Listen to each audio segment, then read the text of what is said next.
NDA सरकार ने आज केंद्रीय बजट पेश किया है, जिसके बाद बिहार में बजट को लेकर विपक्ष की ओर से कड़ी प्रतिक्रिया व्यक्त की गई है। वहीं बिहार के उप मुख्यमंत्री ने बजट को दूसरा सर्जिकल स्ट्राइक करार दिया है। केंद्रीय मंत्री अश्विनी चौबे ने सबका साथ सबका विकास के मूल मंत्र पर खड़ा उतरने वाले बजट को बताया है। बिहार में कांग्रेस ने जहां इसे चुनावी बजट बताया है, वहीं राजद ने इसे हकीकत से परे करार दिया है। दोनों दलों ने कहा है कि केंद्रीय बजट में सिर्फ घोषणाएं की गई हैं, लेकिन उसे पूरा करने के लिए कोई रोड मैप नहीं बताया गया है। दोनों पार्टियों ने कहा कि जाहिर सी बात है, ये भी महज हवा हवाई साबित होने वाली है। सुशील मोदी ने बजट की तारीफ करते हुए कहा कि बजट से बिहार के किसानों को लाभ मिलेगा और असंगठित क्षेत्र से मजदूरों को भी पेंशन का लाभ मिलेगा। ये बजट विपक्ष के लिए सर्जिकल स्ट्राइक है। बजट ने विपक्ष की सिट्टी पिट्टी गुम कर दी है।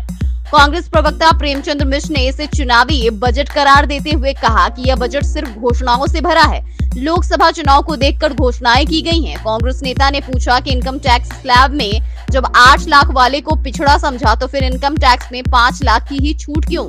साथ ही किसानों को भी सिर्फ सब्ज बाग दिखाए गए हैं। रालोसपा अध्यक्ष और पूर्व केंद्रीय मंत्री उपेंद्र कुशवाहा ने कहा कि बजट पूर्णतः युवा विरोधी एवं किसानों को गुमराह करने वाला चुनावी भाषण है। बजट में गरीब बच्चों को गुणवत्तापूर्ण शिक्षा देने की कोई कोशिश नहीं की गई है।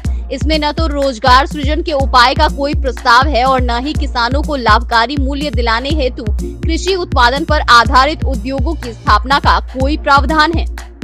बिहार के पूर्व मुख्यमंत्री जीतन राम मांझी ने भी बजट को निराशाजनक बताया है और कहा है कि ये सिर्फ चुनावी भाषण है और इसमें जितने भी प्रस्ताव दिए गए हैं वो चुनावी जुमला के अलावा कुछ नहीं है। उन्होंने आयकर में 5 लाख रुपए तक की छूट को कम बताते हुए कहा कि इसे 8 लाख रुपए तक किया जाना चाहिए था। मांझी ने किसानों के लिए 6,000 रुपए पेंशन योजना को भी जुमला करार दिया है। अंतरिम बजट को स्वास्थ्य मंत्री मंगल पांडे ने गांव, गरीब, किसान, मजदूर और मध्यम वर्ग को समर्पित बताया है। पांडे ने कहा है कि अंतरिम बजट में सरकार ने सभी वर्गों का ध्यान रखा है। यह बजट देश के विकास के रथ को आगे बढ़ाने का काम करेगी।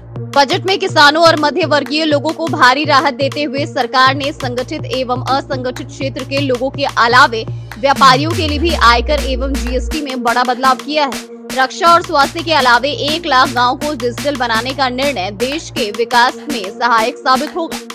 मंगल पांडे ने कहा कि किसानों के सशक्तिकरण में निवेश नरेंद्र मोदी सरकार की प्राथमिकता रही है और वो इस बार के बजट में दिखाई दे रहा है। मोदी सरकार देश के किसानों के लिए समर्पित है और 5 वर्षों में सरकार ने यह करके दिखाया है।